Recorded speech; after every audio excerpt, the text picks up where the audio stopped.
Influencias políticas de los factores geográficos, o también conocido como la geopolítica. Entonces, ¿qué es la geopolítica? Es la ciencia que estudia la influencia de los factores geográficos en la vida y la evolución de los estados a fin de extraer conclusiones de carácter político, guía al estadista en la conducción de la política interna y externa de un estado. A continuación nos enfocaremos en los factores geográficos que son las montañas. Una montaña es una forma topográfica del relieve terrestre positiva, una eminencia natural que se caracteriza por su altitud y más generalmente por su altura relativa o incluso por su volumen, pendiente, espaciado y continuidad. Aparecen como parte de un conjunto, una cadena montañosa, ya sea una cordillera, macizo, sierra o formando un relieve aislado. Con la isostasia, las montañas experimentan fenómenos de levantamiento y adelgazamiento de la corteza, que finalmente conducen a su desaparición. Las cadenas montañosas más antiguas de la Tierra se remontan al Paleozoico y cuanto más antiguas son, tanto más bajas y redondeadas tendrán sus siluetas. La proporción de tierras emergidas situadas a más de 1000 metros sobre el nivel del mar es de aproximadamente una cuarta parte del total y el terreno montañoso comprende cerca del 33% en Eurasia, el 24% de América del Norte, el 19% de América del Sur y el 14% de África. Un 10% de la población mundial habita en regiones montañosas. Todos los ríos mayores nacen en áreas montañosas y más de la mitad de la humanidad dependen del agua de las montañas, debido a que su purificación es más económica que el agua de mar en zonas áridas y semiáridas. Esta proporción elevada es alrededor del 90%. Las montañas han sido y son un elemento sagrado central de muchas religiones y creencias. Las montañas han inspirado durante mucho tiempo miedo a los seres humanos y siguieron siendo en gran parte desconocidas hasta los primeros estudios científicos que se dieron en el siglo XV. Un segundo factor geográfico es los ríos. Un río o un flujo de agua es una corriente de agua que fluye con continuidad por un cauce en la superficie terrestre o bien puede ser subterráneo. Puede ser tanto naturales como artificiales, posee un caudal determinado, rara vez es constante a lo largo del año y desemboca en el mar, en un lago o en otro río, en cuyos casos se denominan afluentes. La parte final de un río es una desembocadura. Algunas veces terminan en zonas desérticas, donde sus aguas se pierden por filtración y evaporación. Los ríos forman parte del ciclo hidrológico. El agua generalmente se acumula en un río de la precipitación a través de una cuenca hidrográfica de la escorrentía superficial y otras fuentes como la recarga de agua subterránea. Existen factores que influyen en los ríos, como es el relieve, que influye en la longitud y en la velocidad de las aguas del río, así como los ríos son cortos cuando nacen en montañas y son largos cuando nacen lejos del mar en el que se desembocan. También otro factor que influye es el clima, ya que en el caudal y el régimen de los ríos, así como los ríos se atraviesan en zonas lluviosas, son caudalosos y tienen régimen regular. Así como los ríos se discurren solo por zonas de clima mediterráneo y tienen un régimen irregular. Hay que tener en cuenta que la geopolítica estudia el espacio geográfico, las tierras, la política, el poder y el Estado. ¿Cómo? Mediante una aplicación que está dada por las relaciones interestatales basadas en el espacio geográfico y el poder político. El estudio de la geopolítica también es un conocimiento que se relaciona con la política, la influencia de los factores geográficos, económicos y sociales. El mar ha sido considerado a lo largo de la historia como un gestor y un motor de crecimiento de gran cantidad de civilizaciones, sociedades y naciones, debido a las innumerables ventajas que se ofrecen, así como por el reconocimiento de su importancia por parte del hombre y su intención de utilizar a su favor dichas ventajas.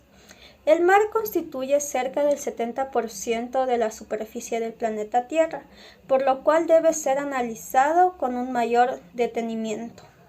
Existen tres ventajas, las cuales se hace referencia al hablar del mar, las cuales son que es una fuente de recursos, es la puerta de acceso al mercado internacional y es el mecanismo de relaciones con otras sociedades.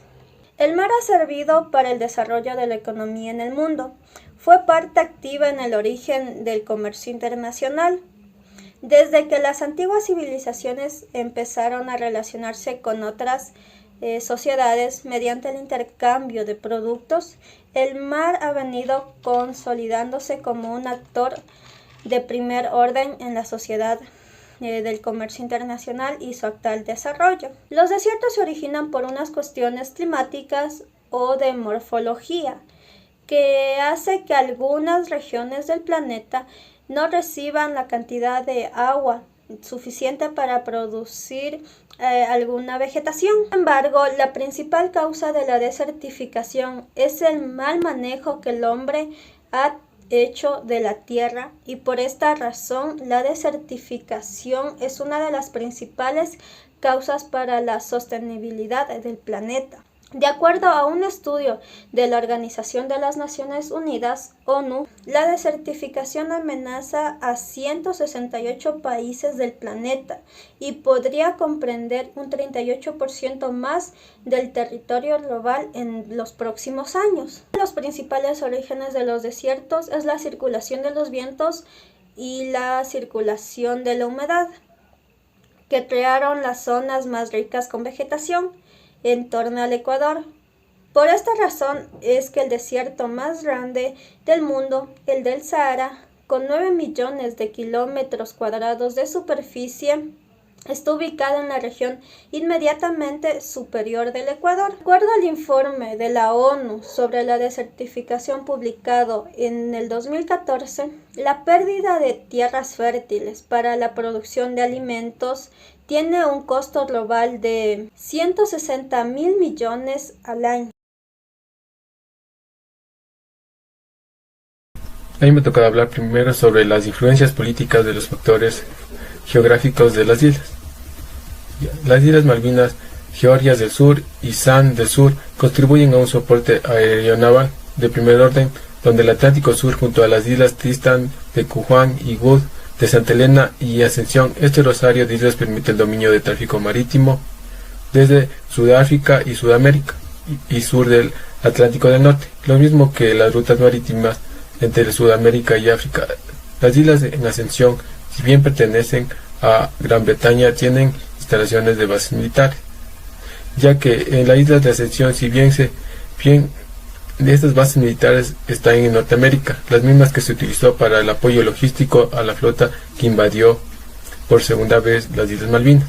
En 1982 ocupó un lugar estratégico en esta llamada Garganta del Atlántico, entre Brasil, África, para patrullar el Atlántico Sur desde bases militares desde las Islas Malvinas. El Reino Unido puede llevar adelante acciones militares en defensa de aliados políticos de la región o ante un hipotético conflicto, donde también podría considerar como potencialmente damnificado inventar las pruebas de un posible conflicto e intervenir militarmente sobre algún territorio del Cono Sur. Las islas del Atlántico Sur, dada su cercanía al continente, pueden permitir un manejo de recursos del agua dulce, ya que se extienden en Sudamérica, no solo por la presencia de este recurso en la Antártica. La Antártida se transforma en estratégica de la posición de las Malvinas.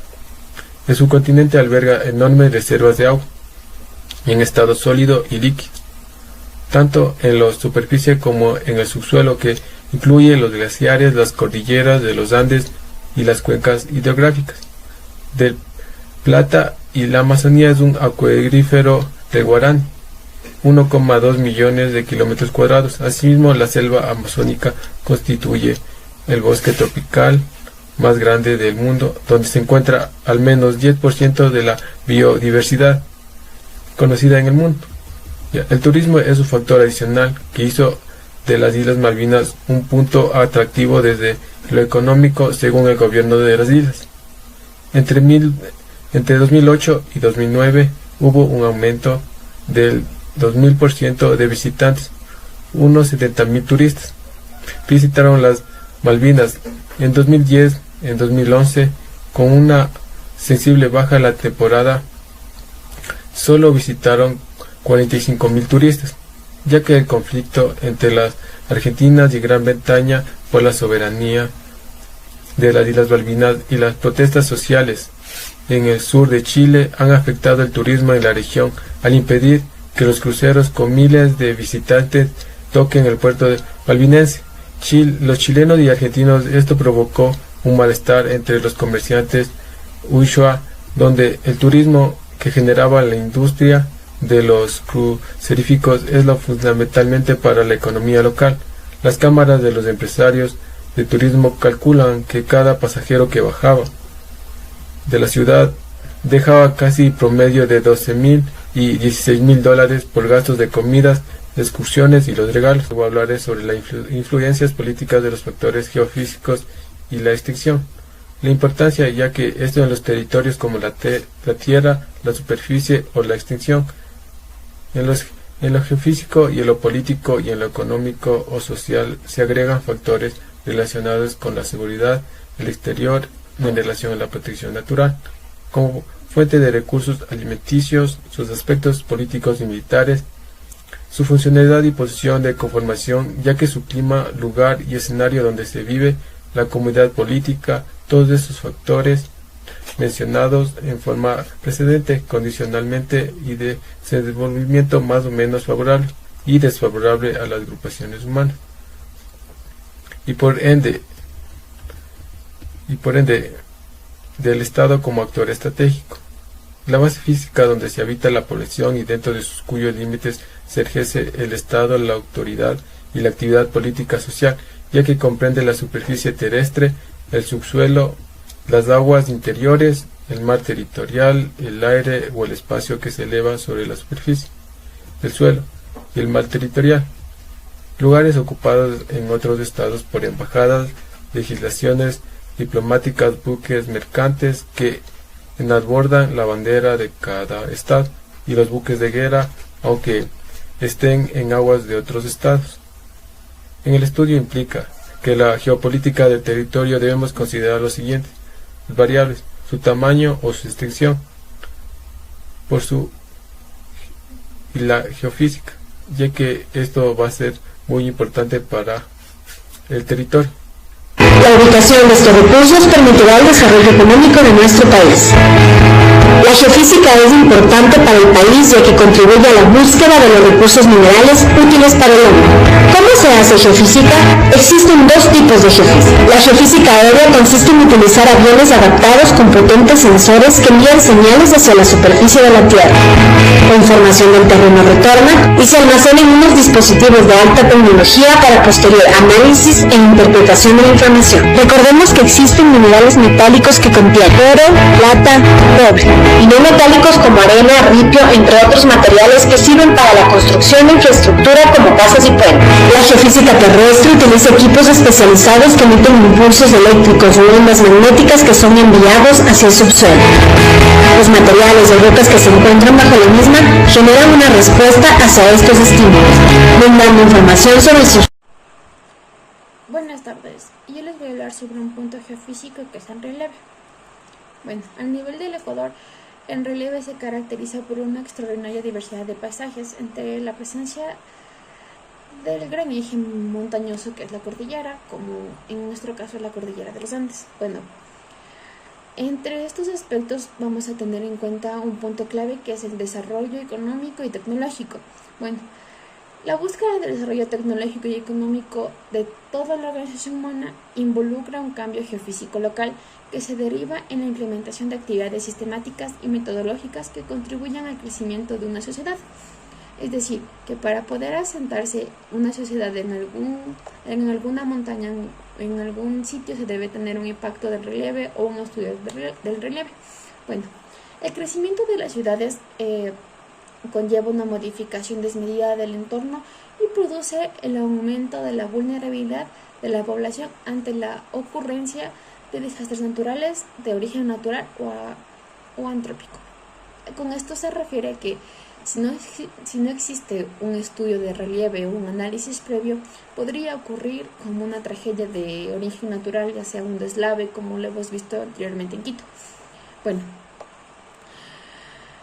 en la actualidad, las reglamentaciones gubernamentales para la construcción sugieren la realización de estudios de caracterización de sitio que permitan identificar condiciones litológicas, estructurales, ambientales, y también se puede decir que los reportes de relieve como parte del funcionamiento del ecosistema. Con esto se da una previa vista de lo que puede o no puede formarse en una montaña con su relieve o con su estudio de relieve. Bueno, esto está basado en un gobierno o de la autoridad más cercana.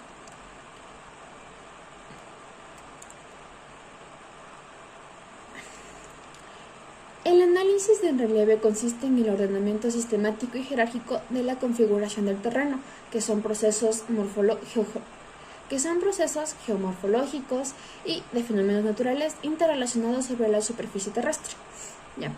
Bueno, se podría decir que ese tipo de análisis se lleva a cabo teniendo información que se aplica en un sistema multidisciplinario y se corresponde a la relación entre la expresión del terreno y los agentes como el clima, el tiempo, el relieve, la litología, los suelos, la hidrología y la influencia de los organismos vivos, incluyendo el impacto del hombre sobre el paisaje. Entre los puntos más importantes de esta presentación es la política. En este caso hablaremos sobre el gobierno y su participación. Bueno, la complejidad de los problemas y desafíos que enfrentan los asentamientos humanos exigen adecuar un marco institucional normativo para administrar las ciudades de forma adecuada. Dentro de este proceso, como está señalado, se debe institucionalizar un enfoque participativo del desarrollo y la gestión sostenible de los asentamientos humanos, basados en el diálogo permanente entre todos los agentes del desarrollo urbano y territorial.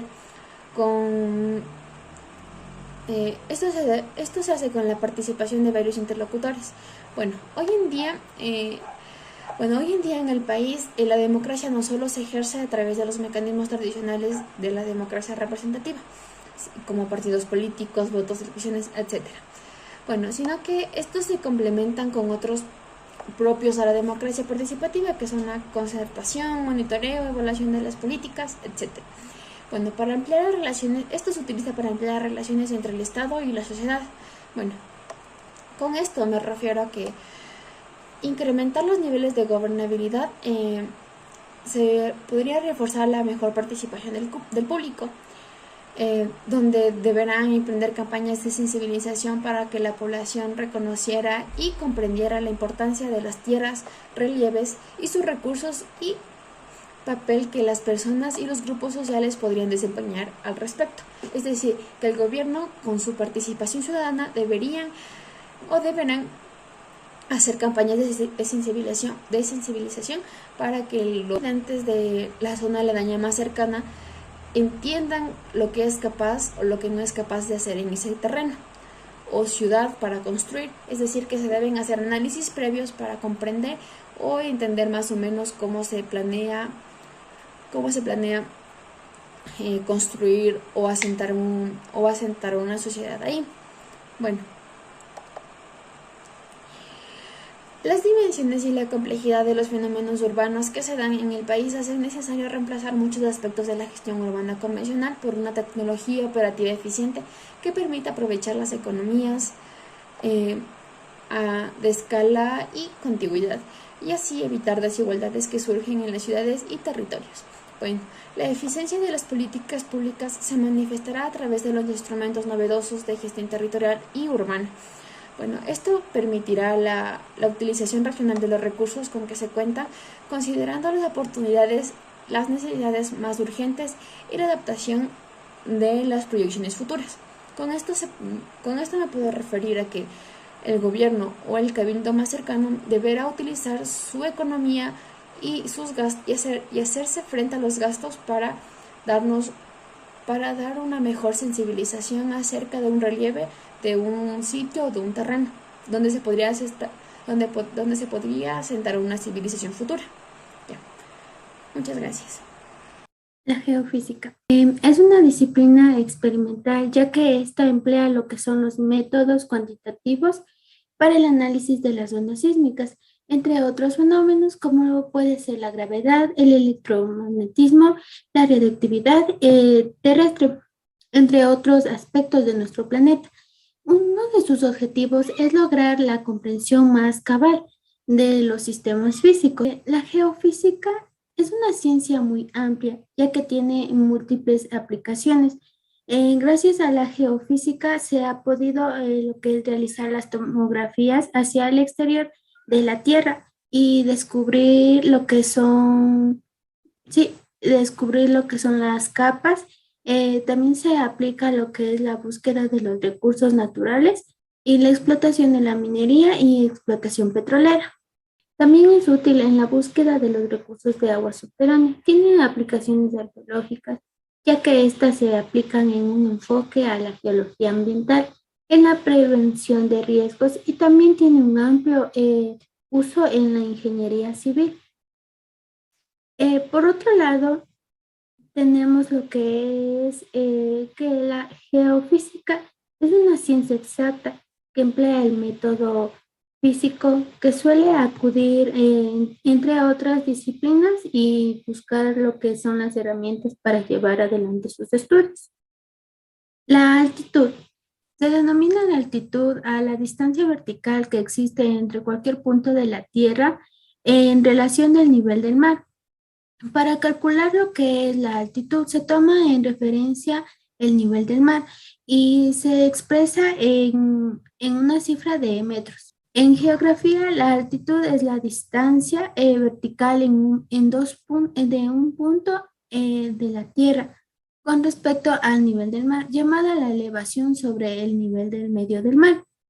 En contraste, la altura indica lo que es la distancia vertical entre dos puntos de la superficie terrestre y el nivel del vuelo. En la meteorología, la altitud es un factor de cambios de temperatura, puesto a que ésta disminuye como medida de 0,65 grados centígrados en las zonas templadas y las subtropicales del mundo. La altitud también puede ser lo que es ortométrica y elipsoidal. La altitud ortométrica se caracteriza por ser la distancia de un punto situado sobre la superficie terrestre en relación a un eje de referencia. Por otro punto tenemos la altitud extrema, la gran altitud, la altitud media y la altitud baja. Por su parte, la altitud elipsoidal es la distancia vertical de un punto a un elipsoide de referencia. Bueno, a mí me tocó hablar sobre el geofísico, que es el clima. Bueno, el clima es donde se define la síntesis de ciertos determinados del tiempo atmosférico obtenida a partir de una estadística a largo plazo. Los elementos que van a ser tomados son la temperatura, la presión, el viento y la humedad y la precipitación. Donde el clima se va a definir en un tiempos meteorológicos que va a ser de describir lo que va a ser de corto a largo plazo. Estas variables van a tener región dada. O sea, esto quiere decir que el clima va a tener una región que va a estar constituida por los datos estadísticos meteorológicos, donde va a ser en dicho lugar o región, analizado por largos a cortos plazos de lo que fue de 30 años a más, como una señal de Morehouse que fue en 1978. También podemos tener los componentes meteorológicos que se suelen tomar elementos climáticos, que son 5, como ya hemos dicho anteriormente. El clima también tiene una ubicación afectada por la latitud y la altitud. Que esto quiere decir que son las orientaciones del relieve donde va a estar a nivel del mar o con corrientes marinas. Esto va a constituir y se conoce como factores modificadores que el clima, al calificarse las medias y las gamas típicas, se podría decir, son los 5 elementos señalados, principalmente según la medida de la precipitación. Esto podemos también tener en un esquema de clasificación de los climas de Köppen, que les dejaré por aquí. Acompañadamente de Vladimir Köppen, que fue desde 1980 al 2016, que fue un sistema de Thormo-White, que fue desde 1948, que se va a incorporar la evotransportación, que esto va a ser una información de la temperatura o la precipitación que se va a estudiar en los efectos naturales o los climas, sobre lo que podría ser sobre la diversidad biológica. También tenemos la clasificación de Bergorn o espacial Sponitz, que se van a tener, eso va a ser como un centro de origen de las masas, en donde se va a definir el clima de una región. Como por último tenemos también ante un clima antiguo que se llamaba pateclimatología. Esto quiere decir que va a estudiar los climas antiguos, donde se va a disponer ciertas observaciones del clima a través del siglo XIX, donde van a inferir ciertas variedades como proxy. Es una prueba no biótica, como los sedimentos o los helechos, helechos, las tuales y núcleos de hielo, en donde va a haber una prueba biótica o también podemos tener los anillos del árbol o lo que es el coral, que van a ser como modelos matemáticos. Son modelos matemáticos en los climas pasados, presentes y futuros. Un cambio climático también puede ocurrir durante los periodos de largo o plazo tiempo. Podemos a partir de una variedad de factores. El calentamiento recientemente se trata y se define como el calentamiento global. El calentamiento global son las restribuciones, por ejemplo, a un cambio de 3 grados centígrados. La temperatura media anual corresponde a un cambio de los isotermas, o aproximadamente puede tener de 300 a 400 kilómetros de latitud en una zona térmica a su elevación. Por lo tanto, se prevé en las especies que se muevan de arriba a abajo en la elevación que va a ir de polos por la altitud, que va a tener una respuesta en las zonas climáticas.